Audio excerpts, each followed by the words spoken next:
In our country and in our culture, there's a lot of ghost stories. And people do believe in ghosts. You're always anticipating, am I going to really see a ghost? Am I going to see that person who they said just got buried next door to us or something like that? So we're a little bit scared of ghosts. Our world is full of roads and sidewalks, tracks and trails. That's how we get from A to B. But what if these pathways aren't just for us? What if they are used by the dead as well? Hi, I'm Lawrence Chow.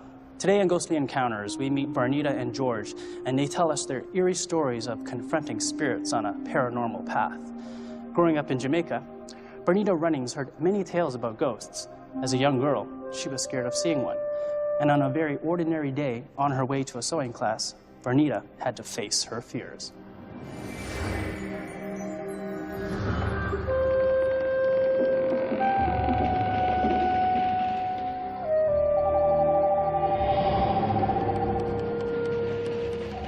That day I was walking to the house where I'm taking sewing lessons, and the thought just came to me that my dad used to say, when you get to that curb, you hurry along the curb, because if you would meet anything, that's where you should not meet anything. You will get out of that very dark spot in that curb quickly. The trees, they come over like this, and it's quite dark and cool. It's always said in our district that if the ghost would gather, that's where they would gather.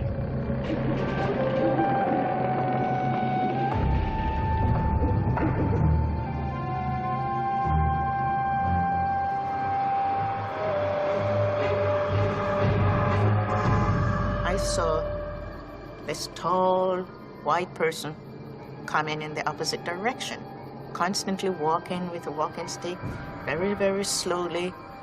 It's like you see, like a portrait, the whole body, the clothes, the walking stick I saw, but the hair just come and like this. As I kept walking and she kept coming towards me, I am losing grounds and I'm losing consciousness of self. Like I'm getting nervous and shaky. My hair starts standing and my eyes start watering. I can hardly see anything, but I still have to keep walking, just like something pulling me towards that I must walk. But I didn't know that you can't run away from a ghost. So even in our childhood, and my dad said, if you see a ghost, you run or try not to look back. So I'm trying to think not to look back, but then my head is all gone. It's like I was just constantly getting more and more hallucinated and more static and more lighter and not able to control any feeling of body.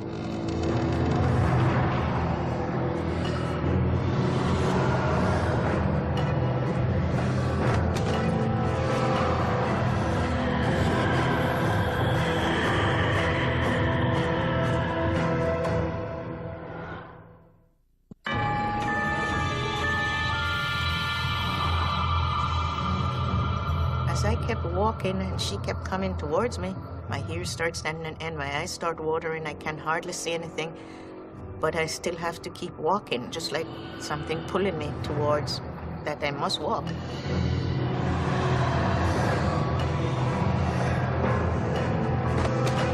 Just as the person is about, I'd say 2 to 3 feet away from me, I fainted and I went into the grass with my hands up like this, and I remember my head back and the person hovering over me, and I don't see any face.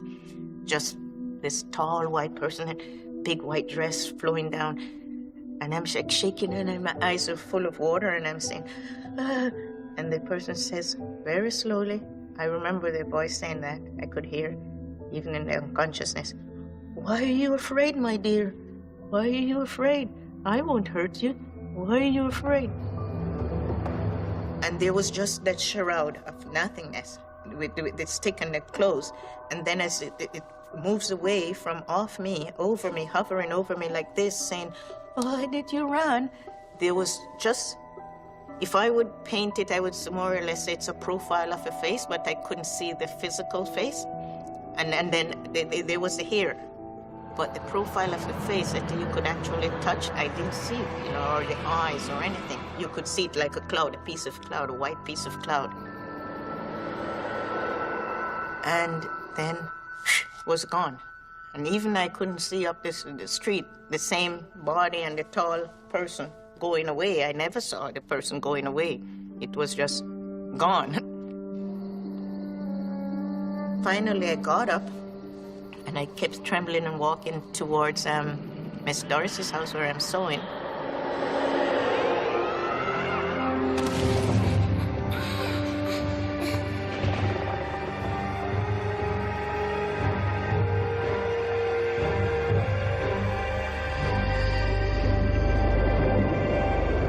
And I told her, and I'm like, watery eyes, almost crying and shaking, and she says, "What's the matter?" And I told her, I just saw a ghost, and the ghost talked to me, and I fainted and so forth.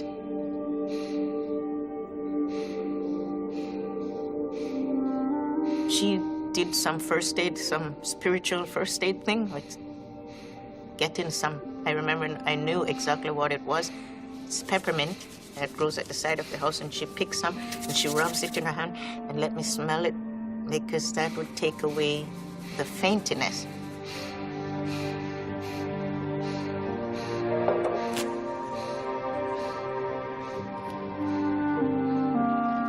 She said, okay, and she gave me some water, and she told me to come in and sit down, and I sat down, and she kept putting the mint, and she put some in my head and so forth. And I don't know what other ritual she was doing, but usually there's a lot of rituals in Jamaica when you see a ghost or somebody say they see a ghost, you have to exorcise that. It's like the exorcism. Get away with that spirit, whether it's bad or good. So whatever Miss Doris was doing, that was the exorcism to get the spirit away so that you can come back to normal.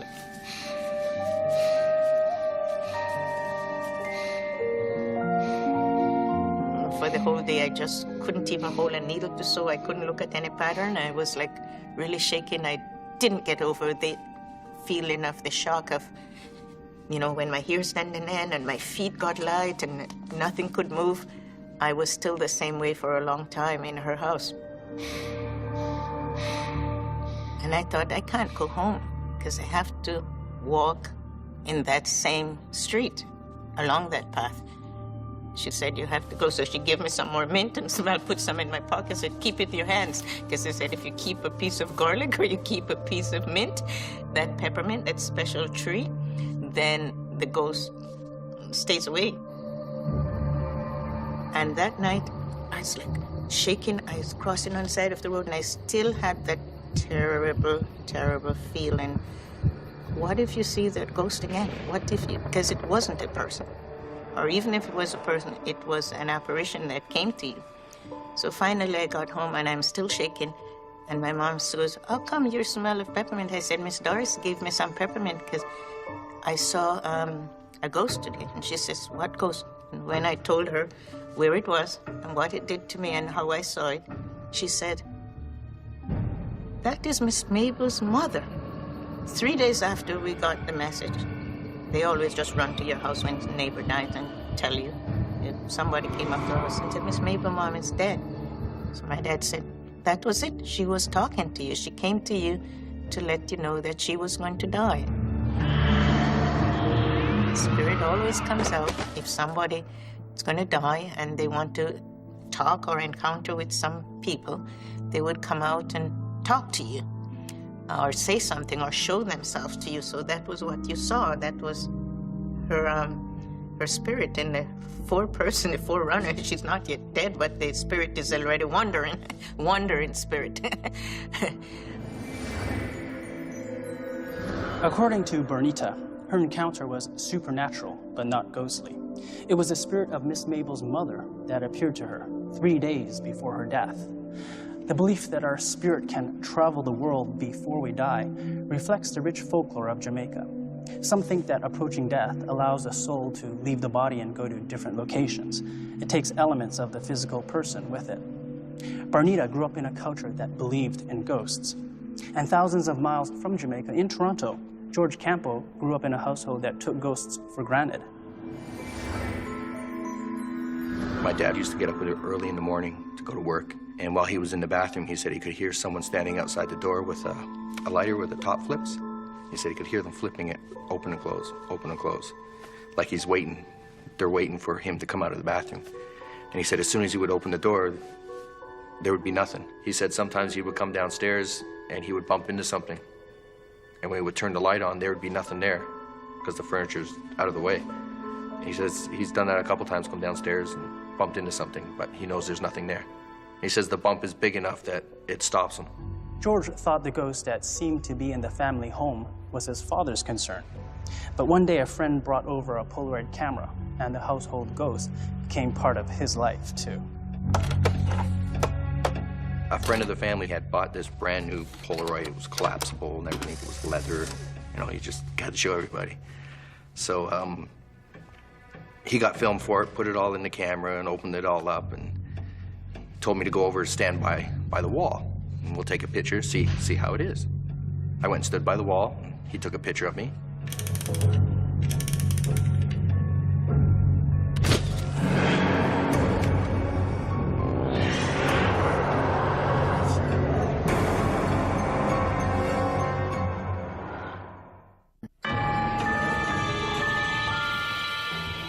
I went and stood by the wall. He took a picture of me.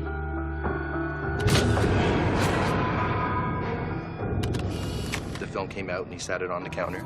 So he asked my dad to go stand by the wall while mine was developing. So he took a picture of my dad with his guitar in the exact same spot. So while they're waiting for my dad's to develop, mine had already developed. So they're looking at it going, oh, nice color and everything on it. And then it was like, well, why is the flash over in the corner? So everyone's looking, even I was looking at it, and it's like, well, I don't know, maybe just the way it took the picture. And then my dad's developed, so they compared them, and the same thing was in the exact same corner. And then took a picture of my mom, and sure enough, same image, exact same spot. So they ended up going back and looking at all the pictures, and in one picture you can really see it. So they were saying, oh, it kind of looks like an image of somebody standing there.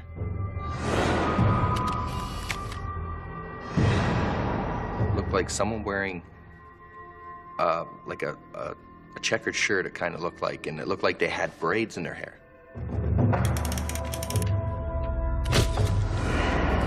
Because they were Polaroid pictures, obviously, you know, the film gets developed right in the camera. So when they took it to a lab to test it, to see if it had been doctored, been a hoax, there's a big white strip in the bottom of the Polaroid picture. They actually cut that off and opened up the picture to look inside. And they determined that there was nothing done to them, they hadn't been doctored, and they determined that they said that there is some kind of ghostly image there. My dad ended up taking it to some priests, and they studied it and determined that there was somebody or something there. And I think 5 out of 6 priests wanted to do an exorcism to get rid of it. My dad told them no. It doesn't do anything, it doesn't hurt us. I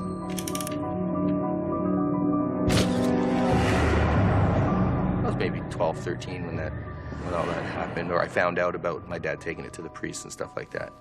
And then it kind of just like, oh, well, you know, that's kind of pretty cool. Kind of scary, but pretty cool. For 12-year-old George, the ghost was an image in Polaroid pictures. Cool, nothing to get upset about. But a few years later, the ghost seemed to make its presence known in a far more direct and disturbing way. And after that, George was nowhere near as cool about it. It really didn't bother me until the one incident with me and my sister in the kitchen. We were sitting down watching TV, a commercial came on, and I went out in the kitchen to make a sandwich. So I'm standing at the counter with a butter knife, buttering my bread. And my older sister came in, and I turned around because, I don't know, she said something to me. I turned around, she grabbed the butter knife in my hand. So we were both like this, and we were pretending. Like, she's going, it's mine. I'm going, no, it's mine. I had it first. We're going like this.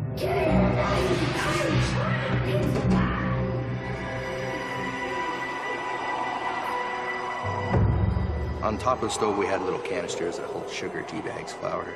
And the biggest one was full of flour. So as we're going like this, I saw it lift up off the top of the stove and shoot behind my sister's head. Just the flour went everywhere. It's maybe 14 feet. I just noticed it was in the air.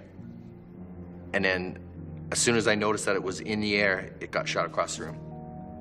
And it actually looked like it went past in slow motion. It was just like, oh my God. And it splattered all over the place. I gave my sister the knife, went sat down on the couch, and she said, well, you coming out and helping clean this up? I said, no, I'm not. He done it. You tell him to come and clean it up. And then when my mom came home, first thing she noticed was that canister, the lid slid right over top of the little ridge that stops it from sliding all the way down, and she asked what happened. And we told her, and at first she was like, yeah, right, sure.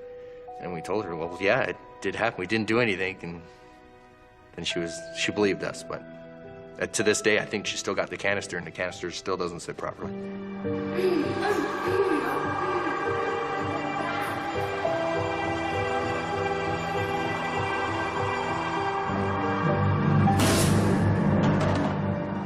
Afterward, we laughed about it. And I was like, well, why did that happen? What was the reason for it? And so we figured it was just because we were fooling around with the knife, and it was maybe his way of saying, don't do that. You may only be joking, but you could get hurt. Never thought anything like that would ever happen, especially after, I seen the images, and I thought, okay, that's as far as it'll ever go. The house is built on something that was significant to history. Maybe the path had something to do with the ghost. I live by, it used to be called Face L, and just a little ways from our house, there's a little park just off the Face L plant, and there's a stone monument there with a plaque on it. And the plaque describes a path the Indians used to use when they went and traded their furs and stuff. And apparently the path ran through the Face L plant and down around all the streets where my parents lived, like down my parents' street and all that stuff. So we're thinking maybe the house was built on that path or close to the path, and something happened to somebody on his journey to or from wherever he was going. That's why he was there. A guy I went to school with, his grandmother lives 3 streets over from my parents, and she's got a ghost in her house.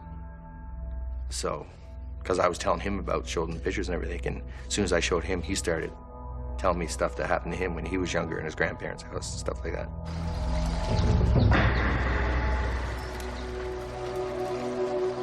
People would always ask me questions about it and ask me if I've seen